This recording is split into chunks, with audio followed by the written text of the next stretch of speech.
Shalom, selamat malam saudara yang dikasihi Tuhan Yesus Kristus. Selamat berjumpa dalam renungan pada malam hari ini. Salam sejahtera buat saudara semua dimanapun saudara berada.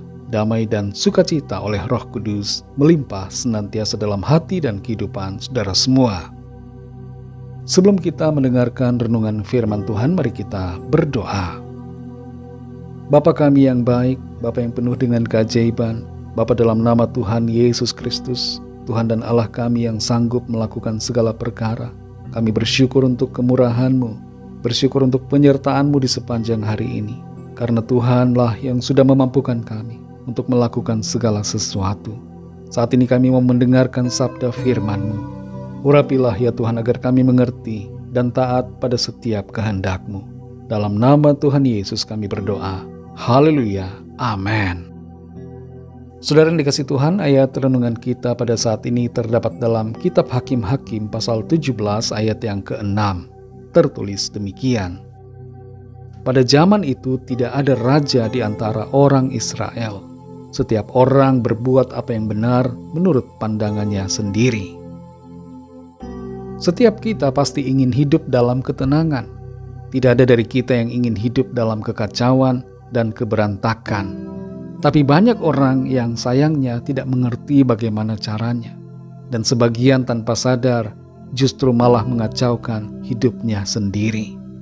Saat ini kita akan belajar tentang 3 hal agar hidup kita yang kita jalani hanya 1 kali di bumi ini tidak akan mengalami kekacauan dan kehancuran. Kalaupun saat ini hidup saudara sudah kacau dan kelihatannya hancur, maka berubahlah, ikutilah 3 hal ini supaya hidup saudara dipulihkan oleh Tuhan. Kita baca dalam Hakim-Hakim 17 ayat 6 ini.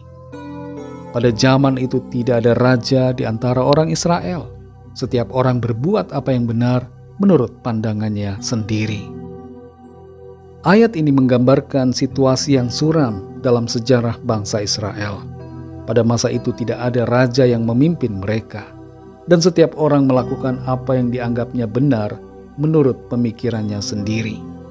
Sebenarnya bukan soal ketiadaan raja yang jadi masalah, tapi letak persoalannya adalah mereka tidak mau menuruti Tuhan yang adalah raja mereka. Pada saat itu keadaan moral dan spiritual mereka menjadi kacau. Selain kekacauan itu juga terjadi kekacauan secara lahiriah yang ada di antara bangsa Israel. Dari hal ini saudara kita belajar tentang 3 hal agar hidup kita tidak kacau. Yang pertama, milikilah panutan dan pimpinan dalam hidup ini. Ada bahaya bila kita hidup tanpa otoritas atau tanpa panduan yang jelas. Ketiadaan raja membuat orang-orang tidak punya panutan. Siapa yang akan mereka ikuti? Dalam hidup kita ini saudara, ada satu pribadi raja yang perlu kita taati dan ikuti, yaitu Kristus Yesus Tuhan kita. Dialah raja kita. Tuhan menjadi raja dan pemimpin tertinggi yang perintahnya harus kita kerjakan dan kepadanya hidup kita abdikan. Di dunia ini ada banyak pemerintah dan raja, ada juga ratu. Tapi secara pribadi kita punya Tuhan Yesus sebagai raja dalam hati dan hidup kita. Ikutilah dan taatilah Dia agar hidup kita tidak kacau, tapi mengalami berkat dan sukacita senantiasa. Yang kedua, jangan ikuti pemikiran kita sendiri. Dikatakan dalam ayat ini bahwa setiap orang berbuat apa yang benar menurut pandangannya sendiri. Inilah yang bikin hidup menjadi kacau. Ada banyak orang yang berselingkuh karena menganggap itu benar, menganggap itu sesuatu yang biasa. Tapi akhirnya hidupnya menjadi kacau berantakan. Rumah tangga hancur. Anak-anak terpisah dari orang tua. Usaha dan pekerjaannya juga menjadi hancur. Dalam hidup kita saudara, kalau kita hanya mengikuti pikiran dan keinginan sendiri, hidup kita akan kacau. Untuk sesaat mungkin kita merasa bebas dan enak. Tapi lama-kelamaan kita akan sadar bahwa kita sedang merajut kekacauan di jalan hidup kita. Itu sebabnya kita perlu ikuti firman Tuhan, mempercayai Tuhan sepenuhnya, dan tidak bersandar pada pengertian kita sendiri. Firman-Nya yang menjadi pegangan kita, menjadi tuntunan dan terang bagi langkah kita. Amsal 3 ayat 5 berkata, "Percayalah kepada Tuhan dengan segenap hatimu, dan janganlah bersandar kepada pengertianmu sendiri." Yang ketiga, milikilah standar kebenaran yang sejati.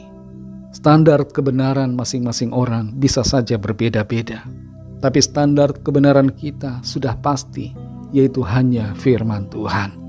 Dan kita mengerti bahwa Tuhan Yesuslah Sang Firman, dan Dialah kebenaran.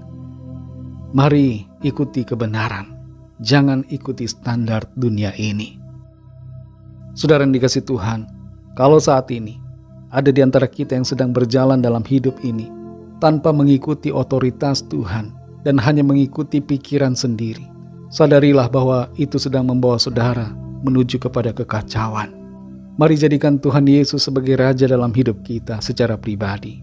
Ikutilah firman-Nya dan peganglah standar kebenarannya, agar hidup kita tidak kacau, tapi penuh berkat, sukacita, dan kemenangan di dalam Tuhan.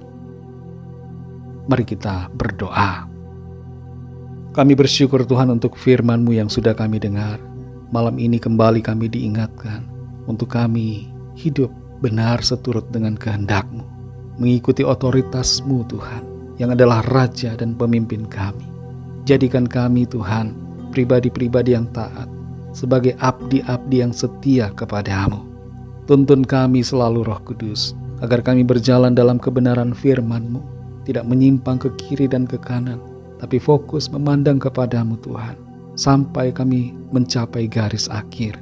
Kami percaya ketika kami taat dengar-dengaran, setia kepada-Mu, hidup kami akan penuh dengan berkat dan sukacita, serta kebahagiaan yang dari Tuhan.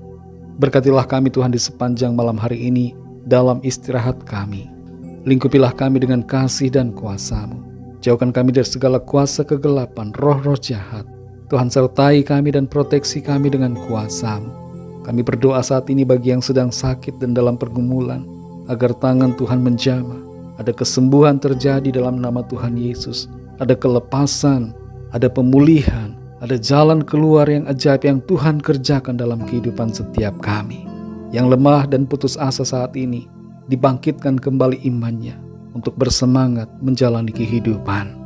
Ampunilah kami Tuhan akan dosa kesalahan kami, seperti kami juga mengampuni orang yang bersalah kepada kami. Dan pimpin kami selalu untuk hidup semakin sempurna seturut kehendak-Mu. Berkatilah bangsa negara kami Indonesia, juga semua bangsa di dunia ini. Lawatlah dengan kasih dan rahmat-Mu, agar setiap orang dari segala bangsa percaya kepada-Mu. Terima kasih Tuhan. Dalam nama-Mu yang kudus, nama Tuhan Yesus Kristus, kami sudah berdoa dan mengucap syukur. Haleluya. Terimalah berkat Tuhan. Tuhan memberkati engkau dan melindungi engkau. Tuhan menyinari engkau dengan wajah-Nya dan memberikan kasih karunia. Tuhan menghadapkan wajah-Nya kepadamu dan memberikan damai sejahtera. Berkat anugerah dari Bapa Surgawi, cinta kasih karunia dari Tuhan Yesus Kristus, dalam persekutuan dan penghiburan Roh Kudus, menyertai kita semua sekarang ini dan sampai selama-lamanya. Dalam berkat nama Tuhan Yesus Kristus. Haleluya. Amin. Puji Tuhan, saudara yang dikasihi Tuhan, saya percaya firman Tuhan menjadi berkat dan kekuatan buat saudara semua, dan Roh Kudus akan menolong saudara untuk lebih lagi memahami kebenaran firman Tuhan. Tuhan Yesus memberkati saudara semua. Selamat malam, selamat beristirahat, dan sampai jumpa dalam renungan yang berikutnya. Haleluya.